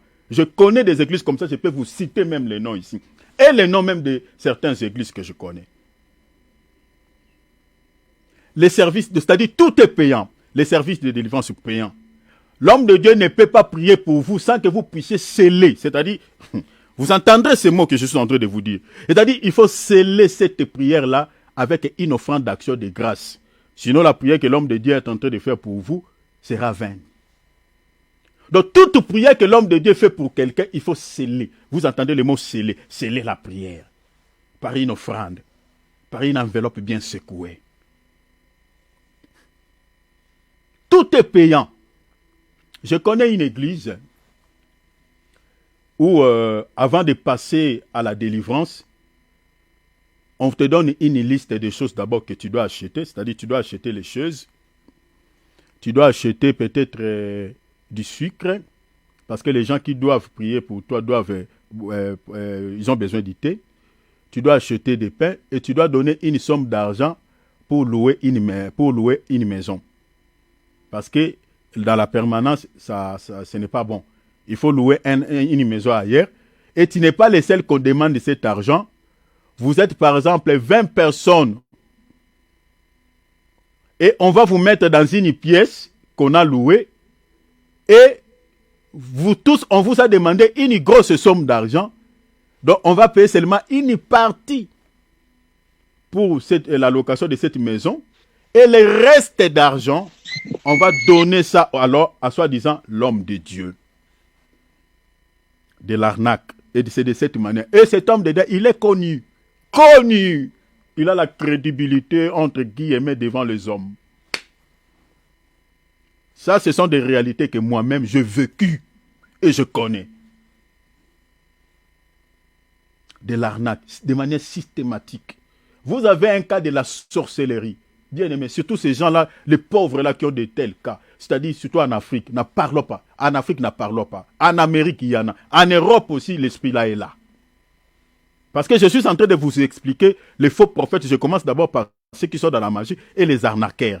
Et je vous parlerai aussi ceux qui sont comme des agneaux, de manière douce, tout ça, mais des faux prophètes. Tout est payant. Tout est payant. Peut-être vous n'avez peut-être pas entendu ce genre d'offrande, ou l'offrande de provocation dans certaines assemblées. Il faut donner une offrande de provocation, c'est-à-dire provoquer Dieu. De l'arnaque. Dans la Bible, il n'y en a pas. On ne provoque pas Dieu avec une offrande. Il n'y a pas une offrande qui peut... L'offrande de Jésus, c'est la seule offrande qui a provoqué le cœur de Dieu, c'est l'offrande de Jésus. Aucun être humain peut donner une offrande qui peut provoquer. Il n'y en a pas. La seule offrande qui a atténué, apaisé la colère de Dieu contre l'humanité, c'est l'offrande de Jésus. Et quelle est cette offrande que l'homme peut donner? Qu'est-ce que tu vas donner à Dieu qui t'appartient? L'or et l'argent appartiennent à Dieu. Mais vous entendez dans certaines églises l'offrande de provocation. Et là, on est entré, il y a un atalak. Ouais. Quand je parle d'un atalak, je parle de quelqu'un qui est en train d'animer de l'autre côté. Et l'homme de Dieu assis sur une fauteuil en cuir. Au-dessous, il y a des démons qui lui disent, voilà, l'argent est en train d'entrer. Non, tu es content, non? L'esprit qui le parle. Il est assis, voilà, sur une chaise en cuir. Tout ça, les fidèles sont assis, voilà, dans des chaises normales. Et il y a un petit à côté, le pire petit à confiance de cet homme de Dieu, comme un animateur, un lingalo dit un atalak, qui est en train de motiver les gens là-bas. Il faut provoquer Dieu, ma soeur. Il faut tout ça. Il y a ce genre de choses. Donner une offrande, mes bien-aimés, qui va bousculer les trois. Ça n'existe pas. De l'arnaque. Vous entendrez l'offrande de grossesse. Surtout les femmes qui ont des problèmes de stérilité. Ma sœur, vous savez, il y a certaines choses, certaines délivrances, mes bien-aimés, la prière seule ne suffit pas. Il y a certaines délivrances que tu ne peux l'obtenir que ma soeur, par une offrande. Il faut donner une offrande de grossesse, faire un acte de foi. Et vous allez voir cette femme, peut-être n'a pas de moyens. Et là, on est tenté de lui dire, donnez une offrande bien secouée. Et ils ont des versets bibliques. Ils peuvent récupérer le passage des Chroniques où David dit que je ne peux pas donner à mon Dieu quelque chose qui ne m'ait coûté. C'est-à-dire, je donnerai à Dieu quelque chose de plus grande valeur. Ils ont des passages comme ça. C'est comme ça que les pharisiens prêchaient. Les pharisiens laissaient les choses les plus importantes dans la loi. Ils récupéraient quoi? La dîme. Vous voyez, l'argent. La dîme. Vous voyez? Mais ils laissaient la justice. Et le Seigneur est en train de lancer des paroles de malédiction contre eux. Il dit, vous êtes en train de piller les veuves. Vous êtes en train de dévorer les veuves. Vous serez plus sévèrement jugés. Et l'esprit là ne s'était pas arrêté à l'époque de Jésus avec ces gens. Et au moment où je vous parle, dans certains assemblées, les fidèles sont arnaqués. Les enfants de Dieu sont pillés. L'offrande de grossesse, la prière gratuite n'existe plus. Vous entendez l'offrande du premier-né, l'offrande du nouveau-né. Quand la sœur met au monde, le jour où tu viens consacrer, et on consacre les enfants selon les rites de Moïse, alors que nous ne sommes plus dans la dispensation de la loi. Ça, c'est encore un autre élément. Je parlerai quand je parlerai sur des grandes lignes. La consécration des enfants. Et on est en train de demander au couple d'apporter quoi? Une offrande. Pour que l'homme de Dieu puisse prier. Souvent dans les églises communautaires, dans l'église ismaïste, il y a encore ce genre de pratiques, selon d'après la loi de Moïse. Mais aucune prière ne peut protéger un enfant. Aucune prière d'un homme de Dieu, pardon. Vous pensez que la prière que l'homme de Dieu est en train de faire pour cet enfant-là, c'est cette prière-là qui aidera cet enfant-là de bien grandir. Mais c'est du n'importe quoi. Là, vous savez, Dieu dans la Bible, il a distribué des tâches. Il y a des tâches que Dieu a confiées aux parents. Il y a des responsabilités que Dieu a confiées aux hommes de Dieu. Il y a des responsabilités que Dieu a confiées aux autorités. Dieu a distribué. Ephésiens 6. Pour qu'un enfant soit bien élevé, la Bible dit quoi? L'enfant doit écouter le conseil de ses parents. Ce n'est pas la prière. Donc, c'est-à-dire, le conseil que les parents doivent donner à leur enfant, c'est ce conseil-là qui va aider cet enfant à bien être grandi. Ce n'est pas la prière. Mais vous allez voir, vraiment c'est compliqué. L'offrande du premier-né. Le couple qui veut se marier et qui demande la bénédiction nuptiale d'un homme de Dieu. On leur exige d'abord quoi? Une offrande. Je connais ce genre de cas. C'est horrible et c'est triste. On leur exige, voilà, vous voulez être béni et l'homme de Dieu va prier pour vous. Voilà, lors de la bénédiction nuptiale, demande à ton mari de préparer déjà une enveloppe. Et ne mettez pas quelque chose de moins valeureux. Mettez toujours quelque chose de bien secoué, bien valeureuse. Une enveloppe bien secouée parce que vous allez donner après la prière à l'homme de Dieu. Vous allez donner ça même avant que l'homme de Dieu puisse poser ses mains. Il y a des couples, ce sont des réalités, de l'arnaque. Tout est monnayage dans certains assemblées. Il y a des assemblées qui sont devenues comme des boutiques, des supermarchés. Tout est vendu. On va l'huile, soi-disant, l'huile d'onction, alors que l'huile de malédiction, rien à voir avec l'onction. On va de l'eau, soi-disant, l'eau bénite, l'eau de malédiction. On a acheté des limonades rouges, du vin rouge. L'homme de Dieu a prié pour ça, entre guillemets, l'homme de Dieu. Et il te dit que tu vois, ma soeur, ce vin rouge, tu vois cette limonade rouge, il y a une puissance à l'intérieur. Et dans ton esprit, tu dois considérer cela comme étant du sang de Christ. Et quand tu seras dans ta maison avant de dormir, tu vas récupérer par une seringue et quelques mesures et tu vas pulvériser dans ta maison et aucun esprit démoniaque ne te rendra visite. C'est tout ce qu'on met dans l'esprit des enfants de Dieu. Et comme les enfants de Dieu ne vérifient rien dans leur Bible, on fait recours quoi? À des passages bibliques comme c'était dans la loi dans Exode 12. Ils avaient mis du sang sur les linteaux, sur les poteaux. Moi, j'ai toujours demandé aux chrétiens qui invoquent le sang. Ici, j'aimerais quand même souligner cette chose. Les chrétiens qui invoquent le sang de Jésus, qu'est-ce que ces chrétiens-là pensent dans leur tête? Le sang de Jésus, là, est-ce que nous, aujourd'hui, nous devons invoquer le sang de Jésus? Chers enfants de Dieu, je le dis avec beaucoup de compassion, avec des larmes. C'est à ce temps ici que nous devons. Est-ce que dans la Bible, mes bien-aimés, la Bible nous recommande d'invoquer le sang de Jésus? Quelle est cette écriture qui nous recommande d'invoquer le sang de Jésus? Et quand toi tu pries, tu dis que je demande Seigneur que ton sang puisse me couvrir, ton sang. Et il y a des gens même qui jettent le sang de Jésus dans les assiettes. Il y a d'autres dans leur lit. Seigneur, je prends ce lit. Et il est en train de faire des gestes. Je mets ton sang sur mon lit. Je mets ton sang dans mes assiettes, dans mes gobelets, dans des cuillères, dans des fourchettes. Même jusqu'aux plaques de réchaud. On met le sang de Jésus partout. Parce que l'ennemi ne peut pas entrer. Et la nuit, la même personne qui avait placé le sang partout dans sa maison, on vient l'étrangler les coups. Mais ton sang là, ce n'était pas le sang de Jésus en réalité. Le sang de Jésus que nous parlons dans la Bible, ou le sang de Jésus que la Bible parle, ce n'est pas le sang rouge comme le sang de moi et toi. Quand on nous déchire le corps, quand on fait les gouttes épaisses, le sang là qui coule, est-ce que le sang qui nous a rachetés, c'est le sang là rouge là? C'est ça la grande question que moi je pose aux questions. Le sang qui nous a sauvés, est-ce que c'est le sang rouge qui était coulé à la croix là, qui tombait là, goutte après goutte, tac, tac, tac, c'est le sang là? Mais bien aimé, des fois il y a des choses, il faut demander aux serviteurs de Dieu, aux serviteurs de Dieu qui ont aussi la connaissance de ces choses, qu'il vous explique quand même. Le sang de Jésus, parce qu'il y a d'autres même qui les font boire aux démons. Et ils pensent que s'il fait boire le sang aux démons, les démons vont s'exploser. Les démons vont s'exploser. Mais si vous faites boire le sang de Jésus aux démons, les démons auront la vie. Parce que le sang de Jésus nous communique la vie. Jésus a dit dans Jean chapitre 6, verset 51. Si vous voulez avoir la vie, buvez mon sang. Matthieu 26 et 26, il dit, le sang ici, c'est le sang de l'alliance qui est versé pour vous. Le sang nous donne la vie. Donc si toi tu fais boire le sang de Jésus à un démon, donc tu donnes la vie à un démon.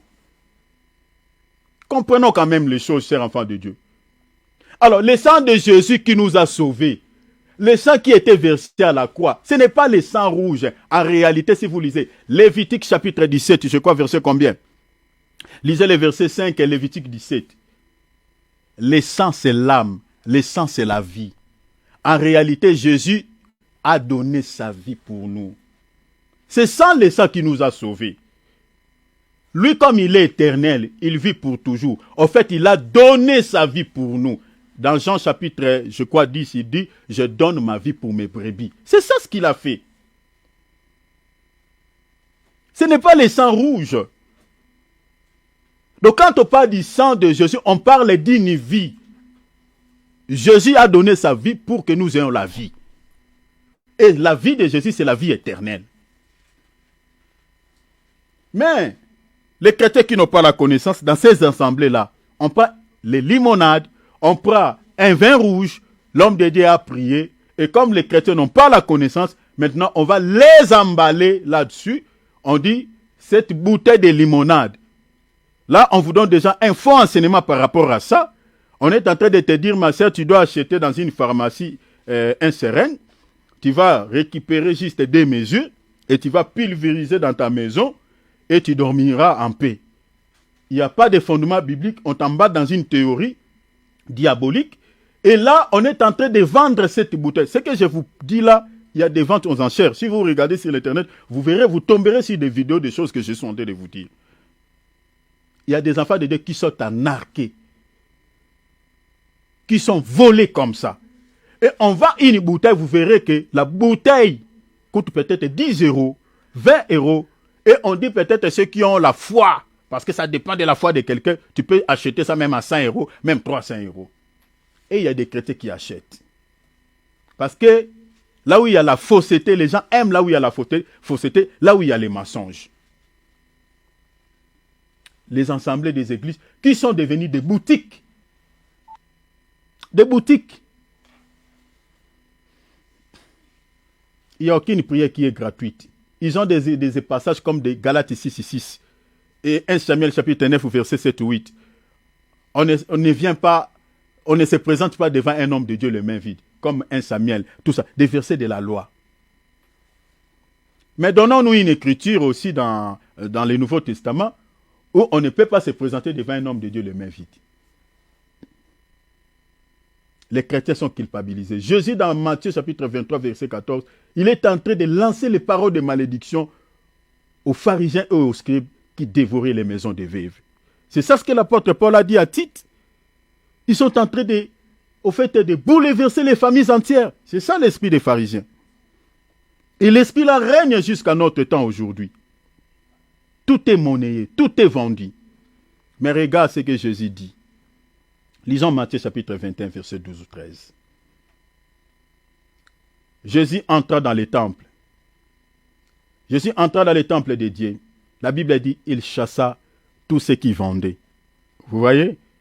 Et ceux qui achetaient, bien aimés, vous savez, il y a certains chrétiens qui pensent que voilà, nous on a été arnaqués, voilà, par ce soi-disant serviteurs de Dieu. Donc nous on n'a pas les problème c'est eux. Bien aimés, Jésus, dans les temples, il a condamné que ce soit les vendeurs, que ce soit les acheteurs. Même vous qui achetez ces choses-là, vous acceptez d'être arnaqués, le Seigneur vous jugera. Ceux qui achetaient dans les temples, il renversa les tables des échangeurs et les sièges des vendeurs de pigeons. Verset 13, il leur dit, il est écrit, Il est écrit, ma maison, la maison de Dieu, l'ensemble de Dieu. Ma maison sera appelée quoi? Une maison des vendeurs, une maison des acheteurs. Le Seigneur dit, une maison de prière. Mais le Seigneur dit, mais vous les arnaqueurs, vous les pasteurs voleurs, vous les prophètes voleurs. Il dit, vous en faites une caverne. De qui? Des voleurs. Donc si l'assemblée de Dieu, l'église de Dieu, devient une boutique, devient un supermarché, on commence à vendre des choses. Vous savez, il y a certains serviteurs de Dieu, ceux qui ont même développé les stratégies pour pouvoir arnaquer les enfants de Dieu. Dans certaines assemblées, vous verrez que, mes bien-aimés, on organise tout le temps des programmes un peu spéciaux, où vous allez tout le temps acheter soit des t-shirts, acheter peut-être des pannes, acheter peut-être des képis, acheter peut-être des polos, où il y a des effigies, les images de l'homme de Dieu, où il y a les effigies peut-être de l'assemblée. Et vous allez acheter ça où? À l'église. Ce que je vous dis, je ne vous mens pas, je vous jure, devant le Seigneur, je connais des assemblées qui font ça. On va dépendre à l'église. Et les épandes là, il y a toute une communauté qui gère ça. On va des t-shirts. Et tout cet argent-là qu'on va collecter, la panne peut-être à l'extérieur, ça coûte un exemple comme ça, $5. Mais à l'église, vous allez acheter ça peut-être à $10 ou peut-être à $15. Parce qu'il y a l'effigie de l'homme de Dieu. Il y a l'image de l'homme de Dieu ou l'image du ministère de l'homme de Dieu. Et tout ça, l'église de Dieu est censée, c'est un lieu où elle est censée de prier, d'adorer Dieu, d'honorer le nom du Seigneur. Mais ça devient un supermarché où les gens peuvent vendre, où les gens peuvent acheter. C'est ça ce qui était passé à l'époque même du Seigneur.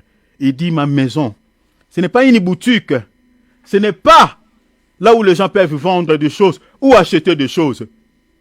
Mais vous en faites une caverne de voleurs. Toutes les ensembles, chers enfants de Dieu, je suis en train de vous dire des choses vraies. Dans toutes les églises où vous voyez tout est monnayage, où tout ce que vous êtes en train de faire, c'est-à-dire les services de délivrance payants, on vous vend des choses, on vous demande des offrandes qui ne se justifient pas dans la parole de Dieu. Il y a on vend des t-shirts, on vend, je ne sais pas, l'huile d'onction, on vend, je ne sais pas, de l'eau bénite. Il y a certaines églises où on vend même des calendriers, où il y a l'image de l'homme de Dieu. Si vous êtes dans une église quelconque comme ça, mes bien-aimés, prenez le jambe à votre cou, sautez, vous êtes dans une caverne de voleurs. Celui qui est en face de vous, c'est un voleur, c'est un pillard du temple. Un voleur. L'esprit qui l'anime là, de pouvoir faire toutes ces choses-là, c'est l'esprit de Satan, de son père, parce qu'il est aussi voleur. Jésus a chassé. Le lieu qui est censé d'abord d'adorer Dieu devient une boutique, devient un supermarché. C'est ça ce que Jésus appelle caverne de voleurs. Tout est payant, tout est monnayé. Regarde ce que l'apôtre Pierre dit. Je suis dans 1 Pierre. Je vais m'arrêter dans 5 minutes. Dans 5 minutes. 2 Pierre chapitre 2, versets 1, 3. On va sauter, on lira 13 et 16. Je suis dans la traduction parole de vie. Vous pouvez lire avec vos traductions. 2 Pierre chapitre 2, versets 1 à 3. On saute, on lira 13 à 16. Autrefois, il y a eu des faux prophètes dans le peuple. Parmi vous, il y aura aussi des faux maîtres ou des faux docteurs. Ils donneront habilement des enseignements trompeurs. C'est ça ce qui est dit dans Tite. L'objectif de ces enseignements, c'est quoi? Des enseignements trompeurs. Et ils iront jusqu'à rejeter le maître qui les a sauvés, c'est-à-dire le Seigneur. Ah, notre papa, Seigneur, viens nous chercher, s'il te plaît. S'il te plaît, Seigneur. Ainsi, ils vont attirer rapidement sur eux le malheur qui les détruira. Verset 2. Beaucoup de gens, on ne parle pas peu, on ne parle pas peu. Les églises où est remplie des arnaqueurs, c'est souvent, il y a des foules, il y a beaucoup de personnes. Il dit, beaucoup de gens les suivront en se conduisant n'importe comment. À cause d'eux, à cause des deux là, les faux prophètes, on se moquera du chemin de la vérité. Vous savez, aujourd'hui, à cause de ces gens, à cause de leurs enseignements, les enseignements mielleux, aujourd'hui, la vraie prédication, mes bien-aimés, est calomniée. Le vrai évangile, mes bien-aimés, est détesté. Quand vous parlez sur la sainteté, quand vous parlez, mes bien-aimés, sur la sanctification, sur les avènements eschatologiques, les gens n'acceptent pas, les gens des fois critiquent. Moi, j'ai reçu pas mal de critiques sur la toile. Pas mal de critiques. Mais là où il y a les faux enseignements, les gens adorent. Vous entendez les amens et de vie comme pas possible. Dernièrement, ici, notre bien-aimé David avait vu dans un rêve une église que lui connaît, où il y a tout le monde qui était resté. Tout le monde. Sauf que dans cette vision, ce que j'avais aimé, il a vu que moi j'étais parti. J'ai béni le Seigneur. Parce que si j'étais resté, j'allais dire, mon frère, il faut que tu rêves de cette fois. Gloire à Dieu. Nous sommes en train de vous dire la vérité, mes bien-aimés. Et ce que nous sommes en train de vous prêcher, moi-même, je m'efforce, mes bien-aimés, de pouvoir obtempérer à la parole de Dieu, parce que nul n'est au-dessus de la parole du Seigneur. Ces gens, la Bible dit, beaucoup de gens vont les suivre. Et la voix de la vérité sera quoi? Sera calomnieuse. Verset 3. La Bible dit, et parce qu'ils ont très envie de gagner quoi? De gagner de l'argent. Est-ce que vous voyez cela? Dans la traduction Louis II, on parle de gains. Donc, ils ont très envie, la Bible dit, de gagner de l'argent. Mais bien aimés, quand nous parlons qu'il y a des faux prophètes qui sont spécialisés, mes bien-aimés, que de dérober, de pouvoir, mes bien-aimés, arnaquer les chrétiens, mes bien-aimés, cela ne commence pas aujourd'hui. Ça remonte plus loin. Je n'aimerais pas scandaliser les gens ici, dire que même la dîme, c'est du vol. Je n'aimerais pas scandaliser les gens. Mais entendez, quand on touchera sur ce point, vous saurez si à ce temps ici, devons-nous payer la dîme ou pas. Dans certaines églises, il n'y a pas de programme spirituel, il n'y a pas de séminaire, il n'y a pas de service de délivrance de prière pour chercher Dieu. Il n'y a que des choses charnelles, des programmes charnels. Charnel sur la charnalité, charnalité sur la charnalité, qui ne touche que la chair. Mes bien-aimés, si on est encore dans la chair, on est loin de Dieu. Et retenez que, mes bien-aimés, dans la Bible, tout ce qui est charnel est diabolique et satanique. Si vous voulez les passages, je vous donnerai tout à l'heure.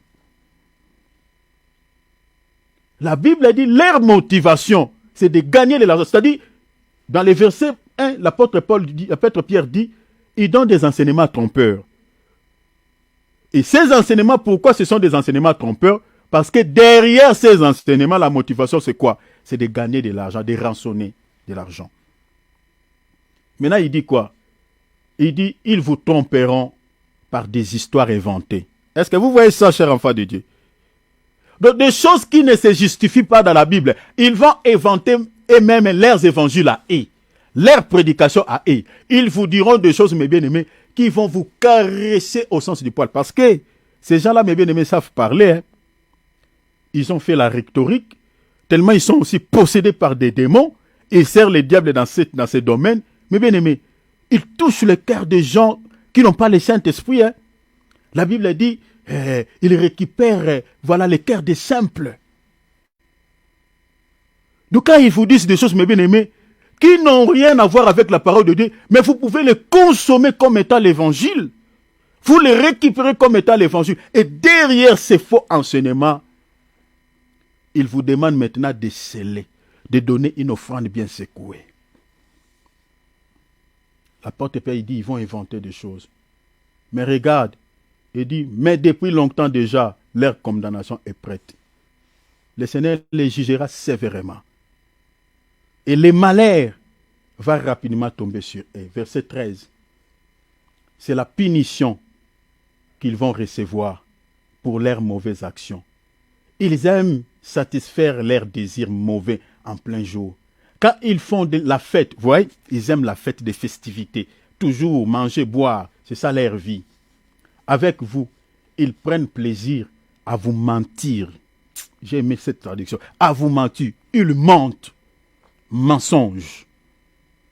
Et leur présence est dégoûtante et honteuse. Verset 14. Ils ont les yeux, ne font que chercher des femmes. Je vous avais parlé de cela récemment ici. Tout cet argent-là, ils sont en train de dérober aux chrétiens, d'en marcher chez les chrétiens. Et après, ils ont une mauvaise vie, une vie de dérèglement, une vie d'impudicité, une vie d'adultère. Souvent, ils aiment des filles vierges, ils aiment des femmes mariées. Ce sont des femmes qu'ils aiment. Si vous entendez aujourd'hui le taux de divorce est élevé, mais bien aimé, tout ça dans nos assemblées, souvent ce sont ces gens. Ils couchent avec des femmes mariées, avec des femmes d'autrui, tous avec des filles vierges. Ils récupèrent la virginité de certaines filles. Ces gens. C'est ça ce qu'il dit la Bible. Ils ont des yeux qui ne font que chercher des femmes. Ils ont toujours envie de commettre des péchés. Ils attirent sur ceux qui sont faibles. Ils récupèrent ceux qui sont faibles. Ce sont des hommes qui ne cherchent toujours à gagner quelque chose. Ils cherchent toujours à gagner, à gagner. Ils ne font rien pour rien. Toujours, vous l'invitez chez vous pour prêcher. Il vous demande après la prédication, tu me demandes combien? Parce que je ne peux pas me déplacer comme ça. Ils se demandent les cachets avant de venir prêcher chez vous. Comme les musiciens. La malédiction est sur eux. Verset 15. Ils ont abandonné le bon chemin et ils se sont perdus. Ils ont suivi quoi? La voie de Balaam. Vous connaissez l'histoire de Balaam, non? Ces derniers s'est décapoté de la voie du Seigneur à cause de quoi? À cause des présents.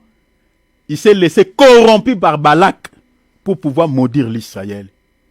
C'est ça, l'apôtre Pierre les compare à Balaam. Ils ont suivi la voie de Balaam. Attendez, quand je vous parlerai sur la doctrine de Balaam, je toucherai ce point quand je parlerai de ces choses.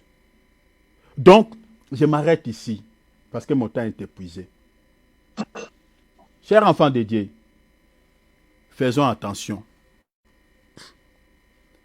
Nous avons des arnaqueurs parmi nous. Des faux prophètes. Si vous êtes dans une assemblée où vous voyez que mes bien-aimés, les services de délivrance, tout service où on demande les sous, bien-aimés, ne vous posez pas 2, 3, 4 questions. Vous êtes en face d'un faux prophète. Je vous dis au nom du Seigneur Jésus-Christ, vous êtes en face d'un faux prophète où le service de délivrance est payant. Où vous voyez, il y a une petite boutique dans cette assemblée. Où il y a un petit supermarché dans cette assemblée où on vend des choses. Mais bien aimé, vous êtes dans une caverne de voleurs. Je vous donne déjà des signes. Hein. Ça, c'est la deuxième catégorie de faux prophètes. Matthieu chapitre 10, verset 7. Vous lisez jusqu'au verset 10. La Bible a dit, nous avons reçu gratuitement, donné gratuitement. Regarde, je vous lis rapidement. Allez prêcher et dites le royaume des cieux est proche. Jésus a dit ici, allez faire quoi? Prêcher, non? Et dire quoi? Le royaume des cieux est proche. Et dans le verset 8, il dit, guérissez les malades, ressuscitez les morts, purifiez les lépreux, chassez les démons. Et à la fin, il dit quoi? Vous avez reçu gratuitement, donnez quoi? Donnez à contrepartie, avec de l'argent. Donnez aussi gratuitement. L'évangile que vous êtes en train de prêcher, la guérison que vous êtes en train d'accomplir au nom du Seigneur Jésus, c'est gratuit. Mais quand un homme de Dieu veut prier pour vous, il vous demande de sceller cette prière par une offrande.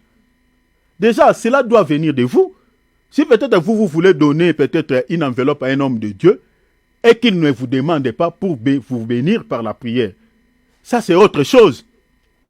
Parce que Galates ici se dit, à celui qui vous enseigne la parole de Dieu, vous pouvez aussi partager votre richesse avec lui. Cela doit venir de vous. Mais si c'est l'homme de Dieu qui commence à les réclamer, c'est un voleur. Parce qu'on ne peut pas vendre l'évangile. Jésus a dit, vous prêchez les royaumes, guérissez les malades, purifiez, donnez gratuitement. Ce n'est pas à contrepartie avec quelque chose. Je m'arrête ici. Nous avions parlé du deuxième catégorie et on parlera de troisième catégorie, je crois, les dimanches. L'homme de Dieu, Alex, va intervenir samedi. Donc retenez toujours le temps à 15h. S'il y a une modification des programmes, je ne manquerai pas de vous dire. Nous allons prier le Seigneur qu'il éloigne ces gens, mes bien-aimés, sur notre chemin. Qu'il nous épargne de ces gens. Et je crois que quand je toucherai sur des fausses doctrines, vous serez richement bénis.